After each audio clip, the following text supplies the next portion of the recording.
tous, nous nous retrouvons aujourd'hui à l'hôtel-restaurant Le Relais du Guetzel à Mésanger.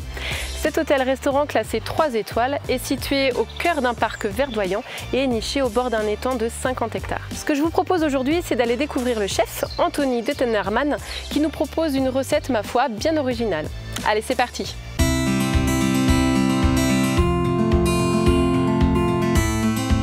Bonjour Anthony. Bonjour Angélique. Alors il paraît que tu as une recette intéressante à nous proposer sur les étangs. Tout à fait. Alors on va travailler sur un poisson qui est le cendre, qu'on va allier aux écrevisses. On va le cuire avec un beurre de foin et le fumer également au foin. Alors je vais sortir notre cendre et nos écrevisses. Ouais.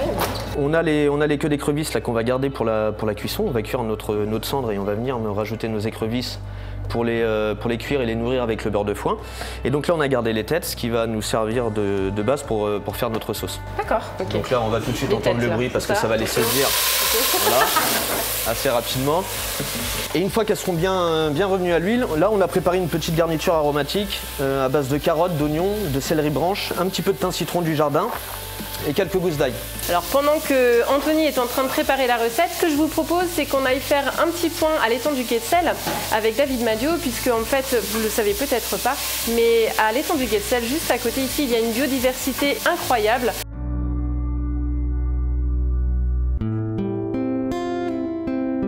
Je vous retrouve aujourd'hui à l'étang du Guetzel, l'un des endroits favoris des habitants des Coëvrons. Ils y viennent ici pour se retrouver en famille, entre amis et même entre collègues pour courir, se divertir, marcher et même nager. Je vais aujourd'hui aller à la rencontre de David Madio qui est responsable des espaces naturels pour nous en apprendre un petit peu plus sur l'étang du Guetzel. Bonjour David. Bonjour Angélique. Alors, est-ce que déjà en quelques mots tu peux nous présenter ici le site du Guetzel sur lequel nous nous trouvons?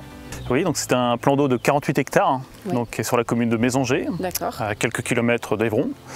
L'étang du Guetzel, il a une origine en fait très ancienne, parce qu'il est attesté au XVIIe, mais a priori donc, il y a des traces encore plus anciennes qui dateraient probablement du Moyen-Âge. XVIIe, d'accord. Oui, et c'est à cette époque-là que beaucoup d'étangs d'ailleurs ont été créés donc, par les moines. À l'époque, en fait, on se servait surtout de la topographie des étangs donc, pour créer des bassins, des réceptacles, des eaux de pluie. D'accord. Et donc créer des bassins pour l'élevage du poisson. J'ai vu que c'était très boisé sur cette partie de l'étang et que bien sûr là on entend les oiseaux chanter, c'est superbe. Est-ce que tu peux nous en dire un petit peu plus sur les nichoirs? Parce que j'ai vu également qu'il y en avait plein qui étaient présents sur cette partie du site. Ouais, effectivement, on a posé une trentaine de nichoirs à l'automne dernier. D'accord. Il y a eu un inventaire qui a été réalisé au cours du printemps et donc on a 25 nichoirs sur les 30 qui sont occupés par des mésanges charbonnières et mésanges bleues. Donc ça a bien fonctionné du coup. Exactement, donc ça répond très bien. Et en fait, il faut savoir que les mésanges sont un allié vraiment très précieux sur le site pour lutter notamment contre les chenilles processionnaires du chêne.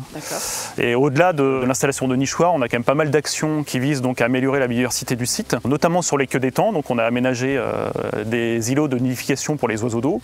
Donc tout ça en fait pour favoriser les espèces et faire en sorte qu'il y ait de plus en plus d'oiseaux, notamment évidemment les oiseaux d'eau, puisqu'il y a quand même des enjeux majeurs pour accueillir les oiseaux d'eau sur le site, de sa superficie en fait, et le fait que donc il y ait des secteurs qui soient très intéressants pour notamment ce qu'on appelle les canards plongeurs, filets guillemillons et morillons.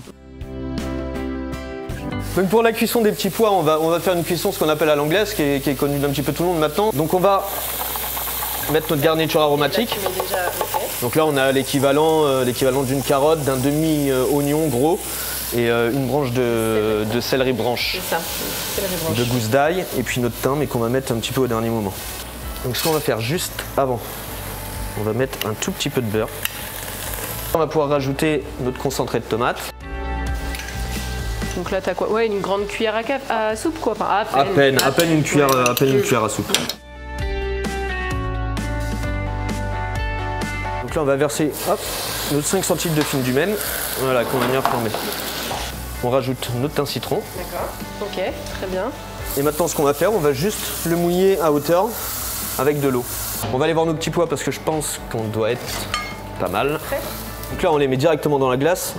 C'est pour fixer la chlorophylle comme on peut faire avec n'importe quel légume vert. Et donc là tu t'attaques maintenant notre poisson. Au poisson, aux cendres. Alors ce que je vous propose, c'est qu'on retourne voir David Madio tout de suite, où il va nous parler de pisciculture. En allant se promener tout à l'heure, on a observé qu'il y avait des pêcheurs qui étaient là, pas mal à pêcher. Est-ce que c'est un site majeur pour la pêche ici dans les Coévrons? Oui, c'est un site qui est vraiment très réputé, donc localement, mais pas que. Il y a des pêcheurs qui viennent d'assez loin, notamment des pêcheurs à la carpe. Tous ces poissons, ils étaient élevés donc dès le Moyen-Âge, donc avec des systèmes de vannage, voilà, donc qui permettaient donc de les réceptionner, on va dire, dans les pêcheries. D'accord. Aujourd'hui, on a un autre dispositif qui permet donc d'accueillir ces poissons-là, mais plus en vue de les faire grossir, enfin ce qu'on appelle une écloserie, et puis après un site de grossissement, et donc après de les réimplanter éventuellement sur le site du Guet de Celle, mais sur d'autres sites aussi, parce qu'il y a différentes associations de pêche qui travaillent sur le territoire, donc sur différents bassins hydrographiques, et donc ils peuvent aussi aller repeupler d'autres plans d'eau. D'accord, donc repeupler d'autres plans d'eau, pourquoi pas finalement comme celui de la fonderie qui n'est pas très loin d'ici. Donc ensuite on va passer, Angélique, à la cuisson du poisson et de nos écrevisses. Le principe, alors on va prendre de l'huile d'olive, juste on se met un petit filet d'huile d'olive. Et tu le saisis? On le saisit côté peau. On peut l'avoir sans peau. Le principe d'avoir le côté peau, du coup on commence toujours côté peau. Pour protéger. Voilà, parce que la peau protège la chair et du coup on va venir la colorer parce que c'est le côté du coup présentation. On va venir y rajouter nos écrevisses dans la même poêle. On va essayer de tout cuire en même temps. Quand on cuisine, on fait des choses, on essaye de cuire le maximum de choses en même temps pour que le goût de chaque élément puisse se retrouver. Bien sûr. Donc là, on ne va pas tout mettre, juste pour une assiette. On va mettre 5, allez, 6 écrevisses parce que tu as l'air d'aimer ça. Ah ouais. Donc là, on a notre poisson qui est déjà qui est cuit à 1/3. D'accord. Un petit peu. Oui, effectivement. Ouais, donc là, le but, c'est toujours dans une poêle chaude de verser notre beurre.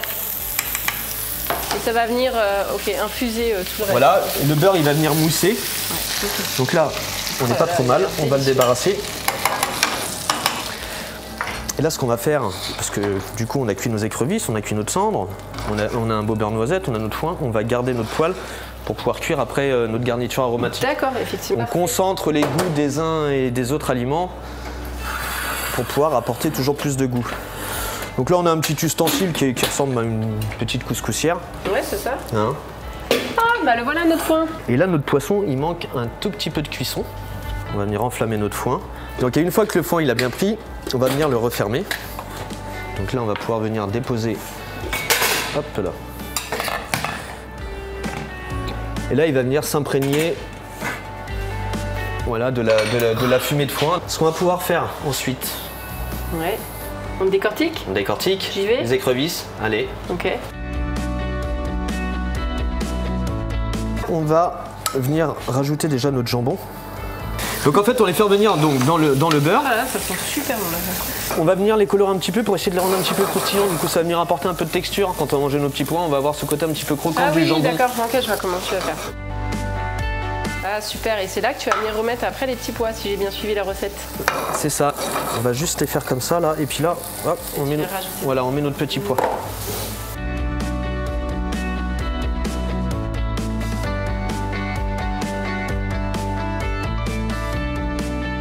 Là, on va venir voir notre cendre parce que. On a un côté fumé là qui est. Ouais, tu vois, là au niveau de la cuisson, regarde. Magnifique.